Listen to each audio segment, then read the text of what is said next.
बे कुइसनखौ खालामनायनि सिगां आं नोंथांमोननो मोनसे इनफरमेशन होनि, बेनो जाहैबाय आङो बावैसो लार्न विथ ब्रह्म मुंनि मोनसे WhatsApp ग्रुप खुलिदों।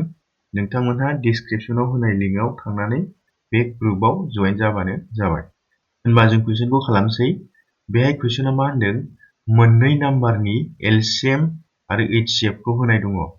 एलसीएम आ बेहाय 66 थारमाने मा दुसासा, आरो मा एचसीएफ आ बेसेबां होनाय दङ 11 देसासा। जुदि मोनसे नाम्बारा 33 जायोब्ला गुबुन मोनसे नाम्बारा मा जागोन बेखौ जों दिहुननांगौ। होनबा बे कुइसनखौ साननायनि सिगां आं मोनसे कनसेप्ट खोन्थानि, बेनो जाबाय मा, जुदि मोननै नाम्बार दं, जिखुनु जाया मोननै नाम्बार, फंबाय नाम्बारा ए आरो मा बी, होनबा बे ए आरो बी नि सानजाबगासैया बे ए आरो बी नि एलसीएम आरो एचसीएफ नि सानजाबगासैनि समान जायो।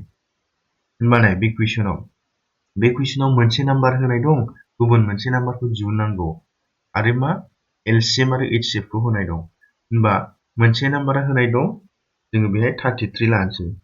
जे नाम्बारखौ दिहुननांगौ बेखौ जोङो x होननानै हमना लानोसै। होनबा मा जागोन, इनटु x इज इक्वल टु एलसीएम आ बे कुइसनाव बेसेबां होनाय दङ 66 इनटु एचसीएफ आ बेसेबां होनाय दङ 11। दानिया नाय, बे 33 जों 62 खौ दानहरदो, दानहरोबा बेसेबां जागोन 2।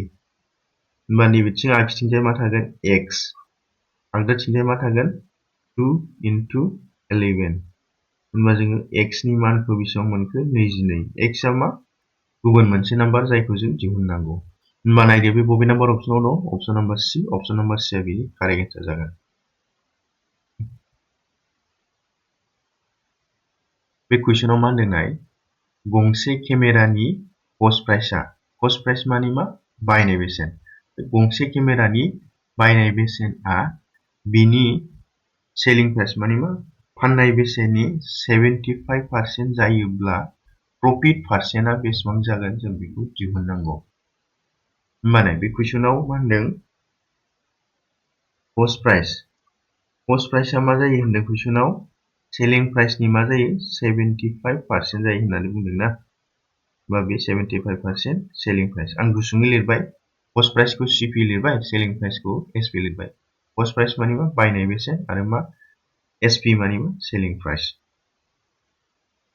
दानिया cost price is equal to 75 पार्सेन्टेजखौ बोखारबा गाहायाव 100 फैगोन, SP दं SP।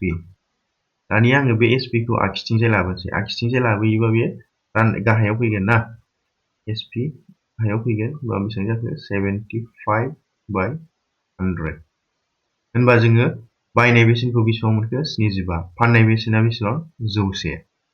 कुइसनाव मा दिहुननो थिनदों, प्रफिट पार्सेन्टखौ दिहुननो थिनदों। प्रफिट पार्सेन्ट दिहुननो थिनदों। होनबा नाय, प्रफिट पार्सेन्ट दिहुननायनि फर्मुलाखौ नाय। जुदि प्रफिट पार्सेन्ट दिहुननांगौ जायो, अब्ला प्रफिट पार्सेन्ट इज इक्वल टु मा जायो, बेसेबां प्रफिट जादों बे गोजौआव थागोन, बेनि उनाव राननाय गाहायाव मा जागोन कस्ट प्राइस इनटु 100%। होनबा जोंहा मा नांगौ, कस्ट प्राइसआथ' जोंना दंखायो 75, होनबा जोंहा प्रफिटखौ मोननांगौ। होनबा नाय, जुदि बिनि बायनाय बेसेना 75 आरो मा फाननाय बेसेना 100, होनबा बे बेसेबां मुलाम्फा जादों 25 मुलाम्फा जादों ना।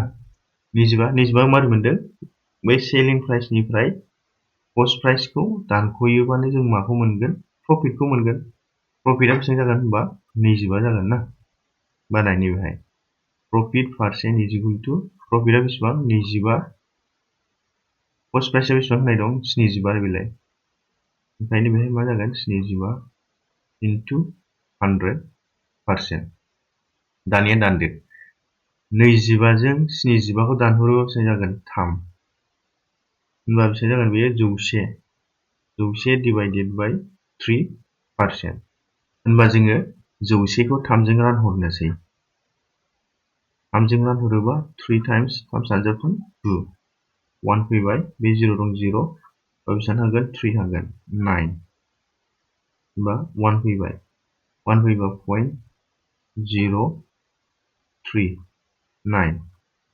होनबा बे बेसेबां जागोन 33.33 बिदिनो जालांबाय थागोन बे होमबा बिनि एन्सारा बेसेबां फैगोन 33.33% जागोन होमबा नायदो बे बबे नाम्बार अपसनाव दङ अपसनाव नायोबा नुगोन मा ए आ बिनि एन्सार जागोन 33 सामथिं नालाय 33 पॉइंट सामथिं बे 33.33 नालाय होमबा जोंना एन्सारा मा जागोन मा अपसन नाम्बार ए आ 33 पॉइंट जों बेखौ 1 खौ रानहरोबा 0.333 मोनगोन बेहाय मा फ्रेक्सनाव होनाय दङ होमबा बिनि एन्सारा मा जागोन मा अपसन नाम्बार ए आ